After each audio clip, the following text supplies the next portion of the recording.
Salut à tous, j'espère que vous allez bien, on se retrouve aujourd'hui pour une nouvelle vidéo. Alors dans cette vidéo, je vais vous présenter les joueurs les plus talentueux du FC Barcelone B, donc l'équipe réserve du Barça pour cette saison. Évidemment, je vais pas parler de tous les joueurs parce que ce serait beaucoup trop long sinon.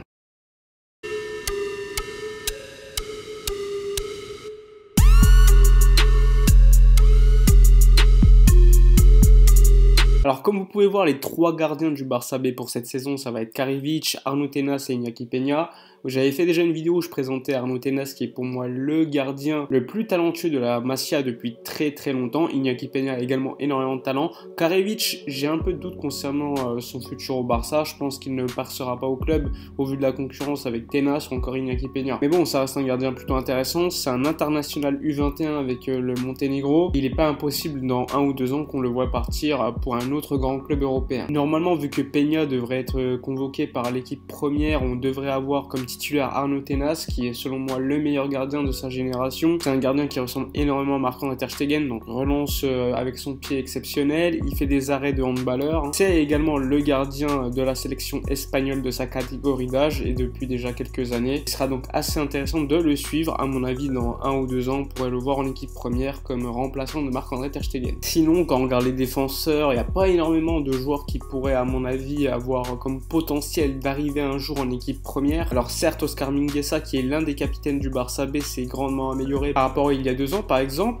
mais ça reste à mon avis trop léger. Il y a également Oriol Busquets qui peut jouer comme numéro 6 ou encore comme défenseur central, qui lui sort d'un prêt plutôt fructueux, mais finalement il n'a pas trouvé de club supérieur au Barça B qui joue quand même en 3ème division. Je pense quand même qu'il aurait pu trouver un club de Liga ou encore de 2ème division. Sinon il y a un autre défenseur central qui s'entraîne assez régulièrement avec l'équipe première, c'est Ramos Mingos qui vient de Boca Juniors il me semble. Alors on va suivre sa saison, on me dit que c'est un joueur qui peut être très intéressant puisqu'il s'entraîne avec l'équipe première, mais j'ai encore des doutes, donc on va suivre les matchs du Barça B cette saison pour lui, et voir évidemment s'il a le potentiel pour s'imposer. Il y a également Igor Gomez qui était au juvénile A la saison dernière, qui a fait une bonne saison. Et évidemment il faudra suivre le latéral gauche Alejandro Balde, numéro 24, qui aurait pu partir au Milan AC cet été, mais qui est finalement resté. C'est selon moi le plus gros prospect au niveau du poste de latéral gauche à la Masia depuis très longtemps. C'est un joueur qui avant de s'installer comme latéral gauche était ailier, et donc il sera intéressant de le suivre au Barça B. Quand même assez plaisant de le voir aussi rapidement avec le Barça B, je pensais pas qu'il allait être dans le groupe personnellement. Lui aussi est international espagnol de sa catégorie d'âge, donc il sera intéressant à suivre. Sinon au niveau des milieux de terrain, alors on peut voir toujours Jandro Orellana qui est déjà là depuis 1 ou 2 saisons avec le Barça B.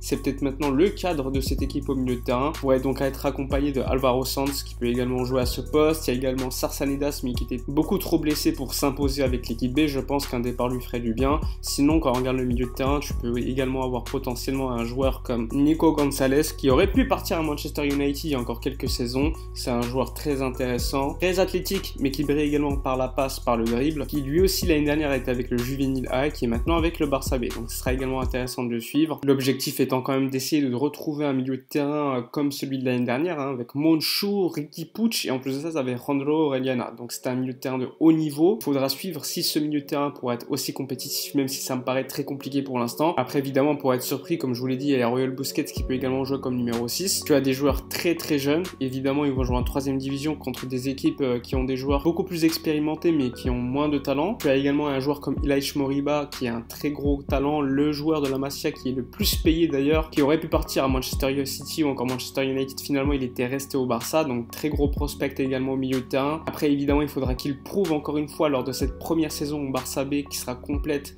qu'il a le niveau pour s'installer dans cette équipe, voire en équipe première par la suite. Mais attention, son contrat se termine en 2022 il me semble, donc il faudra suivre, surtout qu'il y a eu des propositions cet été pour qu'il parte en prêt par exemple au Red Bull Leipzig. Finalement il a refusé, il a décidé de rester une saison avec le Barça B pour s'imposer. Sinon potentiellement en attaque tu as Alex Collado qui est certes blessé pour 2 mois encore une fois, donc il sortait déjà d'une grosse blessure, il s'est reblessé, il est resté avec le Barça B alors qu'il avait des propositions d'équipe de Liga, notamment de la part de la Real Sociedad, mais je pense que le temps de jeu offert n'était pas suffisant pour lui. Finalement il est resté avec l'équipe B, c'est le premier capitaine de cette équipe, il sort quand même d'une grosse saison avec le Barça B la saison dernière, donc ça serait intéressant de voir s'il va confirmer cette saison avec une équipe moins forte selon moi. Cette fois-ci le leader dans le jeu ça devra être clairement lui, qu'il soit installé sous milieu de terrain ou encore sur les côtés. Il pourra être notamment accompagné de Hiroki Abe, le japonais qui devait remplacer numériquement Takefusa Kubo parti vers le Real Madrid il y a 1 ou 2 saisons. Après Hiroki Abe est un joueur qui a plutôt du talent, mais je pense pas qu'il percera avec l'équipe première. Il avait bien commencé la saison dernière en marquant certains buts, puis il s'était blessé. Longue blessure qui lui avait pas permis de pouvoir jouer les playoffs pour la montée en seconde division. Maintenant il est de retour, il a fait déjà un match avec le Barça B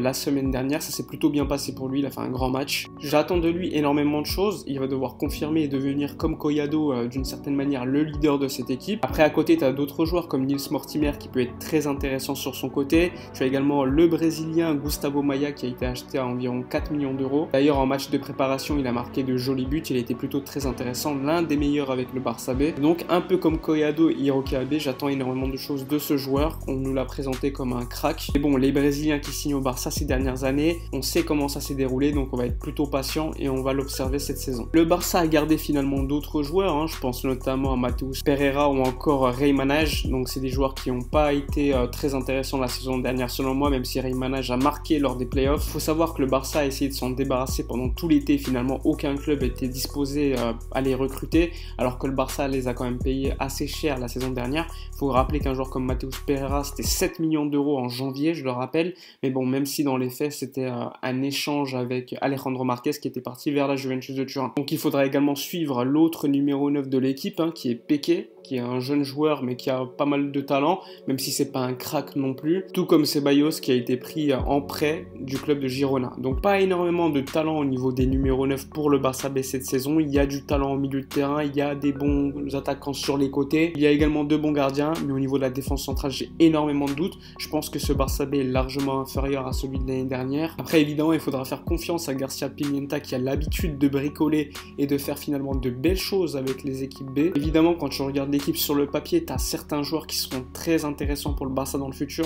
Je pense encore une fois à Ilaix Moriba, encore une fois Conrad de la Fuente, Alex Collado, Arnaud Tenas ou encore une fois Alejandro Balde. Donc il y a des joueurs plutôt intéressants dans cette équipe. Il reste très jeune, il y a énormément de joueurs également. En plus de ça, il y a certains joueurs du jeu vinyle A qui pourraient toquer à la porte du Barça B. Je pense notamment à Ilias qui a commencé avec le Barça B lors d'un match de la pré-saison il y a quelques jours. Il y a d'ailleurs une grosse hype qui entoure ce joueur. D'ailleurs il y a quelques mois j'avais fait une vidéo sur les plus gros cracks de la Masia et je parlais déjà de lui. Donc c'est un ailier marocain qui a énormément de talent. Après il est très jeune, il a que 16 ans, mais on remarque qu'il est quand même assez différent des autres. C'est un joueur qui est au-dessus de la moyenne. Il faudra le suivre également lors de son passage entre le Juvenil A et le Barça B. Faut pas non plus oublier qu'on verra potentiellement ce joueur lors de la Youth League, vu que les Juvenil A participent chaque année à cette compétition. De toute façon, vu le travail qui a été fait au niveau de la planification sportive du Barça B, on peut pas dire que ça soit exceptionnel. Donc je m'attends pas non plus à une montée en play-off. Par contre, je m'attends clairement à voir certains joueurs devenir des leaders, à hausser le niveau et montrer clairement qu'ils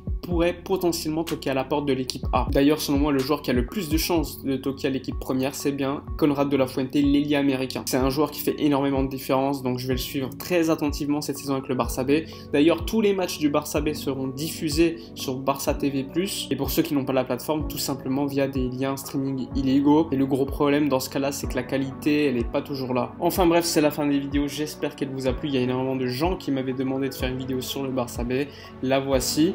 N'hésitez pas à me dire dans les commentaires si vous allez suivre cette équipe ou pas, quel joueur vous allez suivre attentivement. N'oubliez pas comme d'habitude de vous abonner à la chaîne si ce n'est pas fait, de liker la vidéo, de partager, de commenter. Moi je vous dis à la prochaine et d'ici là comme d'habitude, portez-vous bien.